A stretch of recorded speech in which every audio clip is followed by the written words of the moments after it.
जय हिंद साथियों, कैसे हैं सब लोग। दोस्तों आज हम लोग आर्ट ऑफ टीचिंग पीवाईक्यू का क्लास नंबर 28 करने वाले हैं। तो सभी साथी अंतिम तक बने रहे, क्योंकि दोस्तों आज की क्लास में हम लोग काफी इंपॉर्टेंट प्रश्न को देखेंगे जो आपको सीधे परीक्षाओं में देखने को मिलेंगे। तो जो भी साथी अभी तक चैनल को सब्सक्राइब नहीं किए हैं, चैनल को सब्सक्राइब कर दे, वीडियो को लाइक कर दे और अपने दोस्तों में शेयर कर दे। तो दोस्तों आइए हम लोग बिना समय गवाए आज की क्लास शुरू करते हैं। तो देखिए मेरे साथी, क्वेश्चन नंबर 1 स्क्रीन पर आ चुका है। सभी साथी इस क्वेश्चन को ध्यानपूर्वक पढ़िए और इसका जवाब कमेंट बॉक्स में लिखिए। और उससे पहले सभी साथियों से आग्रह है कि सभी साथी पेन और पेपर लेकर के बैठे। जो भी क्वेश्चन आपको स्क्रीन पर दिख रहा है उसका सही जवाब आप लोग अपने पेपर में नोट डाउन करते जाइए और अंतिम में मुझे कमेंट करके बताइए कि आपका सही स्कोर कितना आ रहा है। ठीक है दोस्तों, तो आइए क्वेश्चन नंबर 1 देखते हैं। इसमें बोला है शिक्षा के संदर्भ में समाजीकरण से तात्पर्य है। बताइए मेरे साथियों, शिक्षा के संदर्भ में समाजीकरण से क्या तात्पर्य है वो हमको बताना है। तो ऑप्शन नंबर ए में बोला है सामाजिक वातावरण में अनुकूल और समायोजन। क्या बोला है? सामाजिक वातावरण में अनुकूलन और समायोजन। बी में बोला है सामाजिक मानदंडों का सदैव अनुपालन करना। सी में बोला है अपने सामाजिक मानदंड बनाना। डी में मेरे साथी समाज में बड़ों का सम्मान करना। बताइए इसका सही जवाब क्या होगा? सभी साथी कमेंट बॉक्स में लिखिए। तो मेरे साथ इसका सही जवाब हो जाएगा सामाजिक वातावरण में अनुकूलन और समायोजन। यही शिक्षा के संदर्भ में समाजीकरण का तात्पर्य होता है। ठीक है, चलिए हम लोग क्वेश्चन नंबर 2 में चलते हैं। क्वेश्चन नंबर 2 में देखिए मेरे साथी क्या बोला जा रहा है। प्रभावी शिक्षण प्रक्रिया। प्रभावी शिक्षण प्रक्रिया में सबसे महत्वपूर्ण कारक हमको बताना है। प्रभावी शिक्षण प्रक्रिया में सबसे महत्वपूर्ण कारण इन चारों ऑप्शन में से मेरे साथियों छाटिए क्या होगा। तो ऑप्शन नंबर ए में है शिक्षक एवं विद्यार्थियों द्वारा प्रदर्शित समय की पाबंदी। बी में है शिक्षक द्वारा विषय पर अधिकार। सी में है शिक्षक विद्यार्थी संवाद और डी में है पाठ्यक्रमों का समय पर पूर्ण होना। बताइए मेरे साथियों क्या होगा इसका सही जवाब। मेरे साथ इसका सही जवाब हो जाएगा option number C is the right answer. शिक्षक विद्यार्थी संवाद प्रभावी शिक्षण प्रक्रिया में सबसे महत्वपूर्ण कारक माना जाता है। ठीक है, चलिए हम लोग क्वेश्चन नंबर 3 में चलते हैं। क्वेश्चन नंबर 3 में क्या बोला है। कक्षा अनुशासन को प्रभावशाली तरीके से अनुरक्षित किया जा सकता है। कक्षा अनुशासन को प्रभावशाली तरीके से अनुरक्षित किया जा सकता है। कैसे मेरे साथियों? तो आइए हम लोग देखते हैं ऑप्शन में। ऑप्शन में बोला है अनुशासनहीनता के कारणों को कठोरता से निपटाना। बी में छात्रों को रुचि के अनुसार कार्यक्रम प्रदान करना। सी में शारीरिक दंड देना और डी में श्यामपट पर विद्यार्थियों की सहभागिता द्वारा। बताइए इसका सही जवाब क्या होगा मेरे साथियों। इसका सही जवाब हो जाएगा छात्रों को रुचि के अनुसार कार्यक्रम प्रदान करना। Option number B is the right answer. यही प्रभावशाली तरीका है कक्षा अनुशासन बनाए रखने का। ठीक है, तो चलिए हम लोग क्वेश्चन नंबर 4 में आते हैं। क्वेश्चन नंबर 4 में मेरे साथी क्या बोला जा रहा है। सभी साथी इसको ध्यानपूर्वक पढ़िए और इसका जवाब कमेंट बॉक्स में लिखिए। संज्ञानात्मक ज्ञान क्षेत्र। संज्ञानात्मक ज्ञान क्षेत्र का वर्गीकरण निम्न में से किसके द्वारा प्रस्तुत किया गया। बताइए मेरे साथी, संज्ञानात्मक ज्ञान क्षेत्र का वर्गीकरण निम्न में से किसके द्वारा प्रस्तुत किया गया। बताइए इसका सही जवाब क्या होगा मेरे साथी। ऑप्शन नंबर ए में बोला है ब्लूम, बी में बोला है स्किनर, सी में बोला है कर्थबहल और डी में है सिम्पसन। सभी साथियों को पता होना चाहिए कि ये ब्लूम का टेक्सोनोमी का क्या है, घटक का एक हिस्सा है। ब्लूम का टेक्सोनोमी क्या क्या होता है? 3 होता है। तो तीनों का सभी साथी नाम कमेंट बॉक्स में लिखिए। तो क्या हो जाएंगे? Option number A is the right answer. इसको ब्लूम साहब ने प्रस्तुत किया है। ठीक है, चलिए क्वेश्चन नंबर 5 में चलिए। क्वेश्चन नंबर 5 में आइए मेरे साथियों। हम वस्तुओं परिस्थितियों या घटना के बारे में अपने मस्तिष्क में संयोजित ज्ञान का निर्माण करते हैं। क्या बोला है? हम वस्तुओं परिस्थितियों या घटना के बारे में अपने मस्तिष्क में संयोजित ज्ञान का निर्माण करते हैं। अग्रलिखित में कौन सा शब्द को प्रतिबिंबित करता है? बताइए मेरे साथी, कौन से शब्द को प्रतिबिंबित करता है? तो बताइए ये शब्द किनका दिया हुआ है। तो ये शब्द दिया हुआ है प्याजे साहब का। अब तो सभी साथी को हिंट मिल गया होगा। क्या होगा? ऑप्शन नंबर ए में है स्कीमा, बी में है स्मरण शक्ति, सी में है संज्ञान और डी में उपरोक्त में से कोई नहीं। बताइए मेरे साथी। तो हम वस्तुओं परिस्थितियों या घटना के बारे में अपने मस्तिष्क में संयोजित ज्ञान का निर्माण करते हैं, उसको हम लोग स्कीमा बोलते हैं। क्या बोलते हैं? स्कीमा। तो option number A is the right answer. ठीक है, तो चलिए दोस्तों हम लोग अब क्वेश्चन नंबर 6 में आते हैं। क्वेश्चन नंबर 6 में क्या बोला जा रहा है, शिक्षक की सबसे मुख्य जिम्मेदारी है। बताइए शिक्षक की सबसे मुख्य जिम्मेदारी क्या होती है, बताइए मेरे साथी। शिक्षक की सबसे मुख्य जिम्मेदारी हमसे पूछा जा रहा है। तो ऑप्शन नंबर ए में है पाठ योजना तैयार करना और उसके अनुसार पढ़ाना। पाठ योजना तैयार करके और उसके अनुसार पढ़ाना। बी में है यथासंभव क्रियाकलापों का आयोजन करना। सी में है कठोर अनुशासन बनाए रखना। डी में है विद्यार्थियों की विभिन्न अधिगम शैलियों के अनुसार सीखने के अवसर उपलब्ध कराना। बताइए मेरे साथी इसका सही जवाब क्या होगा। मेरे साथी इसका सबसे बेहतरीन और सबसे इसका बेस्ट जवाब हो जाएगा option number D is the right answer. विद्यार्थियों की विभिन्न अधिगम शैलियों के अनुसार सीखने के अवसर उपलब्ध कराना। ये इन चारों में क्या जाएगा, सबसे बेस्ट ऑप्शन। ऐसे पाठ योजना तैयार करना और उसके अनुसार पढ़ाना, अगर ये नहीं रहेगा तो ये चला जाएगा। फिर क्या बोला है, यथासंभव क्रियाकलापों का आयोजन करना, तो मेरे साथ ये भी सही जवाब है। लेकिन इन चारों में सबसे बेस्ट ऑप्शन कौन हो गया, ऑप्शन नंबर डी। तो क्या हो जाएगा, option number D is the right answer. चलिए क्वेश्चन नंबर 7 में चलते हैं।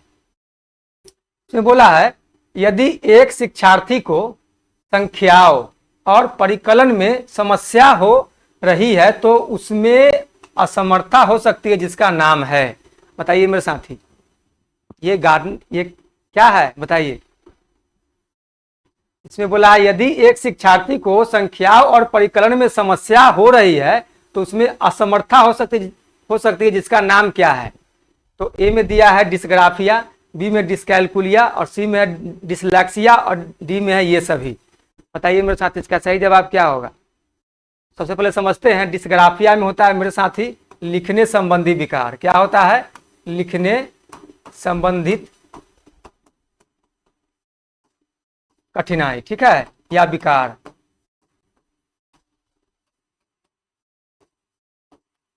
ठीक है, और डिस्कैलकुलिया में क्या होगा मेरे साथी, तो डिस्कैलकुलिया में होता है गणना करने संबंधी कठिनाई। इसमें जोड़ घटाव गुणा भाग करने में बच्चा असमर्थ होता है, किसी भी गिनती की संख्याओं को पढ़ने में असमर्थ होता है। ठीक है, तो क्या होगा, गणना करने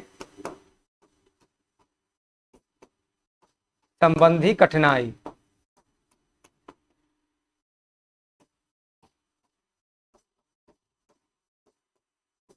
ठीक है, इसमें बच्चा गणना करने संबंधित कठिनाइयों का सामना करता है।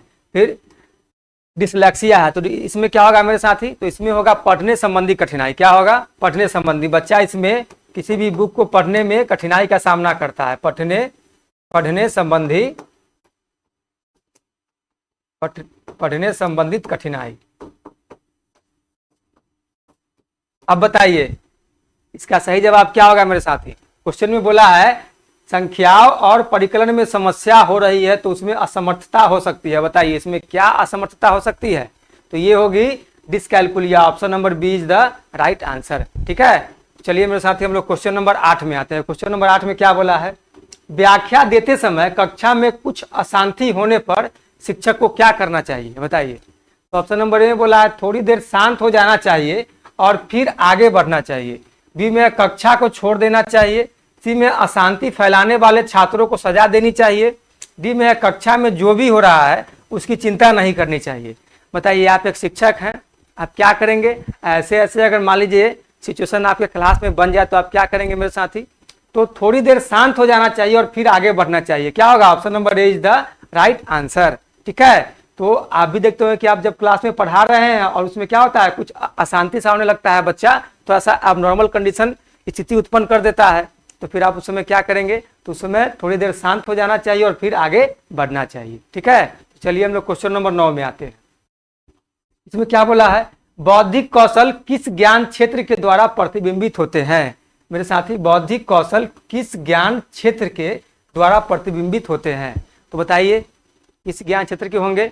ऑप्शन नंबर ए में संज्ञानात्मक, बी में भावात्मक, सी में क्रियात्मक और डी में उपरोक्त में से कोई नहीं। तो कौन सा होगा मेरे साथी, तो ये हो जाएगा option number A is the right answer, संज्ञानात्मक क्षेत्र। ठीक है, संज्ञानात्मक क्षेत्र। चलिए क्वेश्चन नंबर 10 में आइए। निम्नलिखित में से कौन सा शब्द नई जानकारी के भीतर ग्रहण करने के लिए सबसे उपयुक्त है। बताइए मेरे साथी, निम्नलिखित में से कौन सा शब्द नई जानकारी के भीतर ग्रहण करने के लिए सबसे उपयुक्त है। तो ऑप्शन नंबर ए में है आत्मसात, बी में है समायोजन, सी में है संज्ञान और डी में है ग्रहण। क्या होगा इसका सही जवाब मेरे साथ? इसका सही जवाब हो जाएगा आत्मसात। क्या हो जाएगा? आत्मसात। Option number C is the right answer. ठीक है, सभी साथी को समझ में आ रहा है क्वेश्चन? अगर किन्हीं भी साथी को जरा सा भी अगर डाउट हो तो आप लोग क्वेश्चन नंबर लिख करके मेंशन करिए। ठीक है, क्वेश्चन नंबर 11 में आइए। डैश देश में शिक्षा प्रणाली के नियोजित और समन्वित विकास में शामिल शीर्ष संस्थान है। हमसे क्या बोला है? डैश देश में शिक्षा प्रणाली के नियोजित और समन्वित विकास में शामिल शीर्ष संस्थान है। बताइए मेरे साथी, वो कौन सा संस्थान है जो हमारे देश में शिक्षा प्रणाली के नियोजित और समन्वित विकास के लिए वो काम करता है?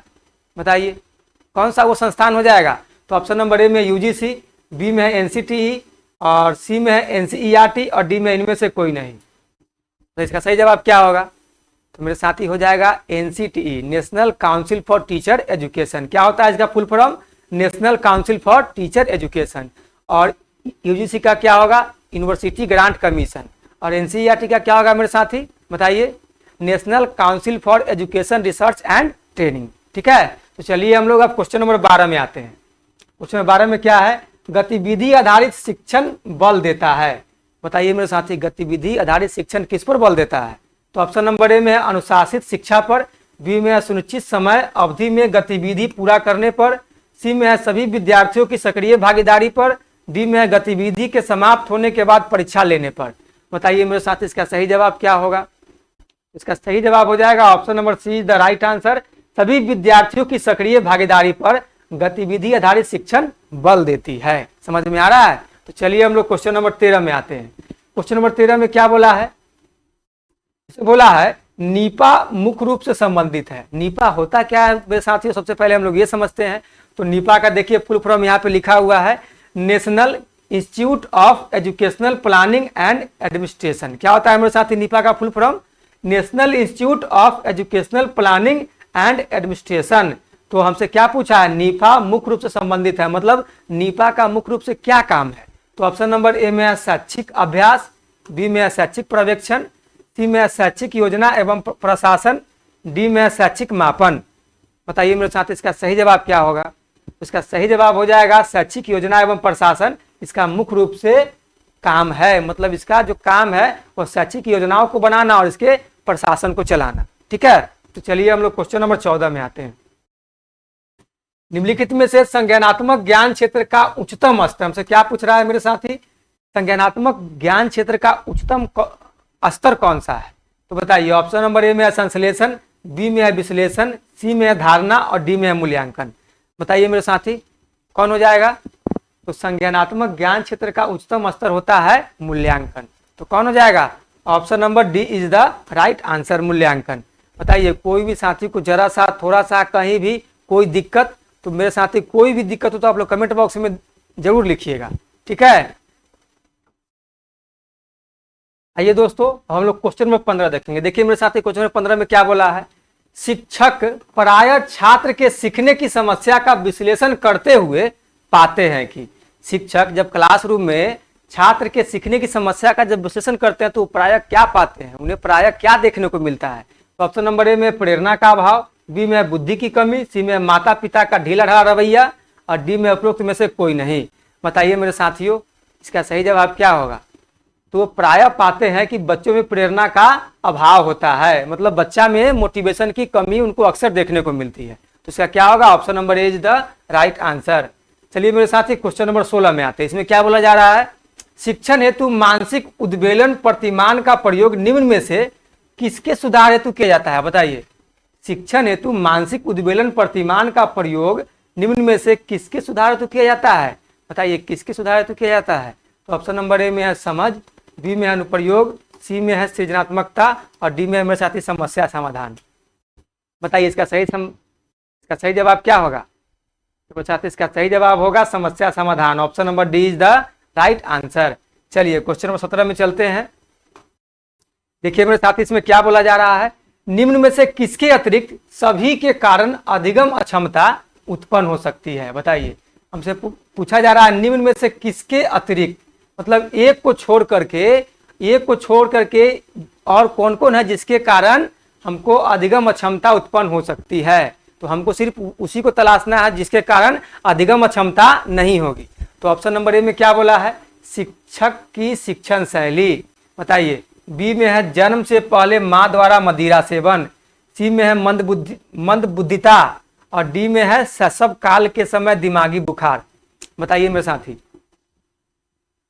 इसका जवाब कौन होगा जिसके कारण अधिगम अक्षमता उत्पन्न नहीं हो सकती है? बताइए। तो वो हो जाएगा शिक्षक की शिक्षण शैली के कारण अधिगम अक्षमता उत्पन्न नहीं हो सकती है। और किसके कारण उत्पन्न हो सकती है? तो जन्म से पहले माँ द्वारा मदिरा सेवन, इसके द्वारा बच्चों में अधिगम अक्षमता उत्पन्न हो सकती है, देखने को मिलती भी है। मंद बुद्धिता के कारण भी होता है, और शैशव काल के समय दिमागी बुखार के कारण भी ये चीज देखने को मिलती है, अधिगम अक्षमता। तो किसके कारण नहीं होगा? Option number A is the right answer. शिक्षक की शिक्षण शैली के कारण आपको अधिगम अक्षमता देखने को नहीं मिलेगा। ठीक है मेरे साथी, चलिए हम लोग क्वेश्चन नंबर 18 में आते हैं। क्वेश्चन नंबर 18 में क्या बोला है? बालकों की शिक्षा में प्ले थेरेपी का प्रयोग किया जाता है। बताइए, बालकों की शिक्षा में प्ले थेरेपी का प्रयोग क्यों किया जाता है? तो ऑप्शन नंबर ए में है जिससे शैक्षिक प्रक्रिया आनंदपूर्ण हो सके। बात तो सही बोल रहा है। जिससे शिक्षा अधिक क्रिया केंद्रित हो, ये भी बात सही बोल रहा है। शिक्षा में खेल क्रियाओं के महत्व पर प्रकाश डालना, ये भी बात मेरे साथ सही बोल रहा है। लेकिन डी में क्या बोला है? बालक की आंतरिक प्रेरणा तथा जटिलताओं को समझना। तो देखिए, हमको ये चारों में से सब पॉजिटिव बात ही लिखा है, लेकिन हमको इसका भी बेस्ट जवाब तलाशना होता है। जो क्वेश्चन दिया रहता है तो क्वेश्चन के अकॉर्डिंग हम लोग को शिक्षण में या पेडागोजी में सबसे बेस्ट ऑप्शन तलाशना होता है। तो इस चारों में सबसे बेस्ट ऑप्शन कौन है? बालक की आंतरिक प्रेरणाओं तथा जटिलताओं को समझने के लिए प्ले थेरेपी का प्रयोग किया जाता है। तो इसका सही जवाब क्या होगा? Option number D is the right answer. ठीक है मेरे साथियों, चलिए हम लोग क्वेश्चन नंबर 19 में आते हैं। क्वेश्चन नंबर 19 में क्या बोला है? निम्नलिखित में से किसके द्वारा दृष्टि, मूल्य और हितों को प्रतिबिंबित किया जाता है या होता है? बताइए मेरे साथ। इसमें बोला है कि किसके द्वारा दृष्टिकोण, मूल्यों और हितों को प्रतिबिंबित किया जाता है या प्रतिबिंबित होता है?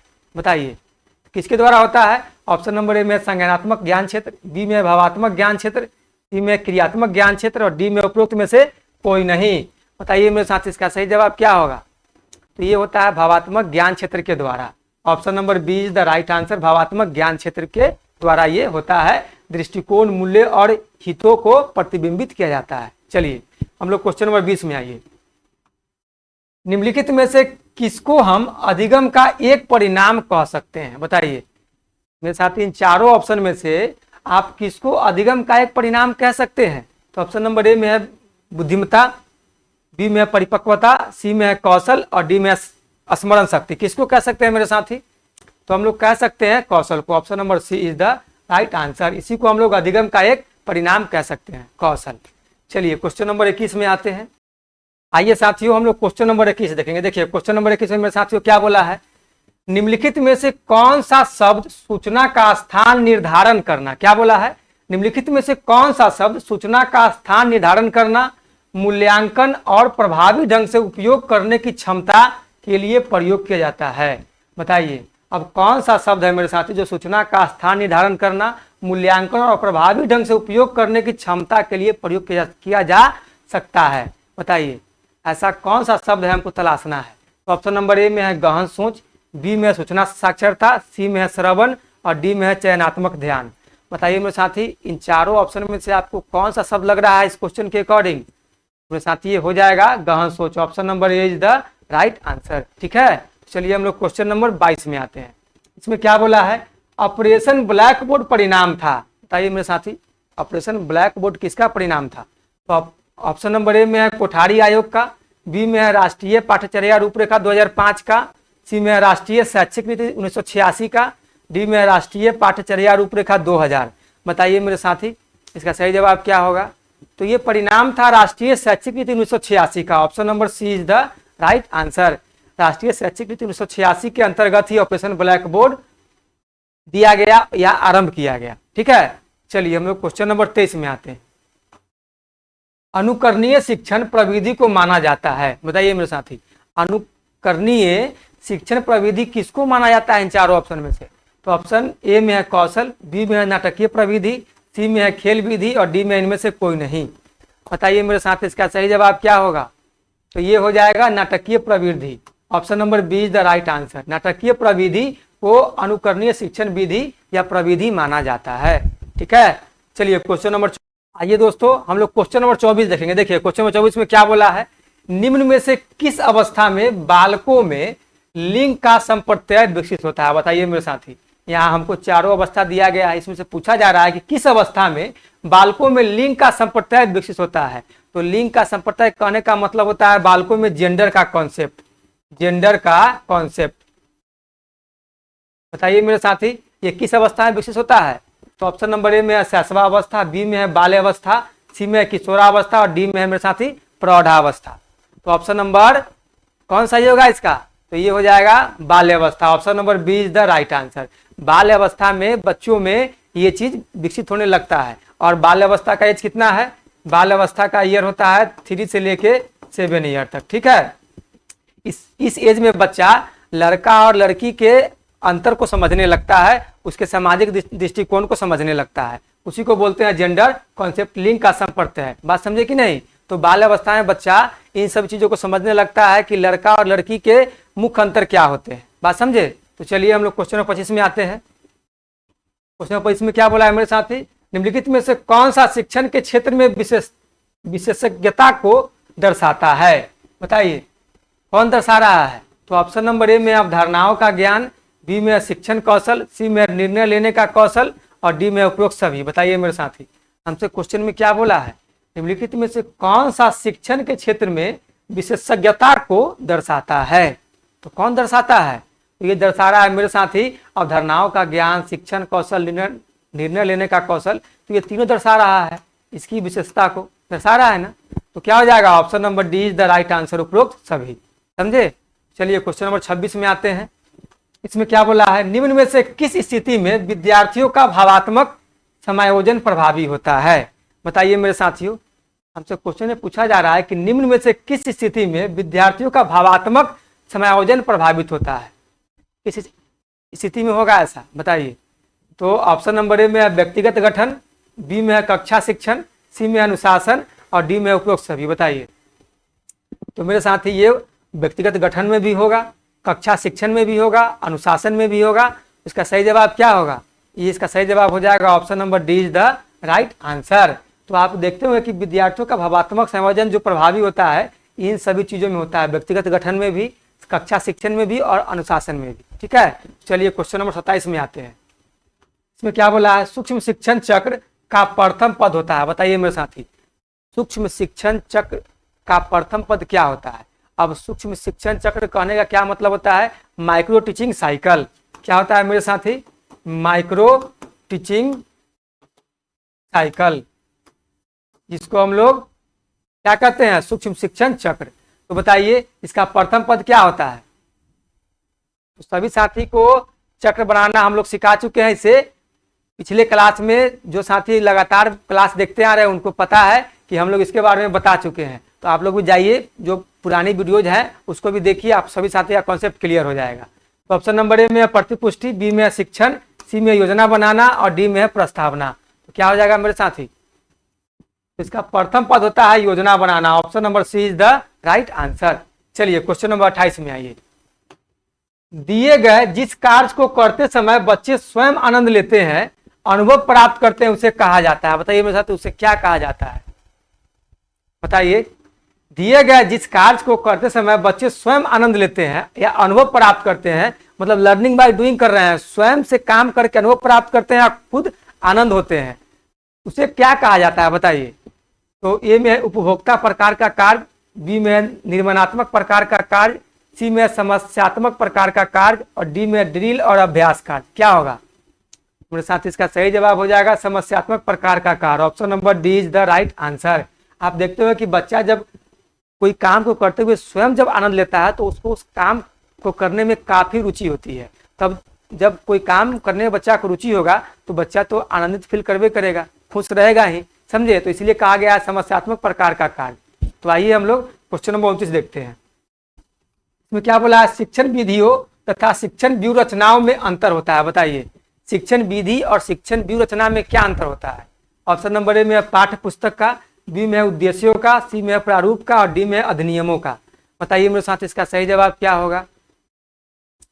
बताइए, शिक्षण विधियों तथा शिक्षण व्यू रचनाओं में अंतर होता है। क्या अंतर होता है? तो मेरे साथ ही इसमें आपको एक कॉमन अंतर देखने को मिलेगा जिसको लोग बोलते हैं उद्देश्यों का। क्या है? उद्देश्यों का। Option number B is the right answer. चलिए मेरे साथ ही क्वेश्चन नंबर 30 में आइए। क्वेश्चन नंबर 30 में क्या बोला है? पर्यावरण शिक्षा में समस्या समाधान विधि के गुण है। बताइए मेरे साथी, पर्यावरण शिक्षा में समस्या समाधान विधि का क्या गुण होता है? तो ऑप्शन नंबर ए में है लक्ष्योन्मुख विधि, बी में है रचनात्मक विधि, सी में है चयनात्मकता और डी में है ये सभी। बताइए मेरे साथी क्या होगा इसका सही जवाब? तो मेरे साथी इसका सही जवाब हो जाएगा option number D is the right answer. पर्यावरण शिक्षा में समस्या समाधान विधि के लक्ष्योन्मुख विधि, रचनात्मक विधि और चयनात्मक विधि ये सभी गुण आपको देखने को मिलते हैं। इसका सही जवाब हो जाएगा option number D is the right answer. तो बताइए सभी साथियों को आज का क्लास कैसा लगा? मुझे उम्मीद है कि हमारे सभी साथियों को आज का क्लास पसंद आया होगा। तो सभी साथी चैनल को सब्सक्राइब कर दीजिए, वीडियो को लाइक कर दीजिए और अपने दोस्तों में शेयर कर दीजिए। और उससे पहले सभी साथी कमेंट में बताइए कि आपका 30 में कितना राइट स्कोर आ रहा है, सही स्कोर आ रहा है। तो दोस्तों हम लोग आशा करते हैं कि सभी साथी अच्छा से तैयारी कर रहे होंगे, सभी साथी की तैयारी खूब बढ़िया हो गई होगी। तो सभी साथी इस बार बढ़िया रैंक के साथ, बढ़िया नंबर के साथ स्टेट क्वालिफाई करिए। तो दोस्तों हम लोग फिर मिलेंगे नेक्स्ट क्लास में नए टॉपिक के साथ, नए क्वेश्चन के साथ। तो आज के लिए इतना ही, धन्यवाद, जय हिंद।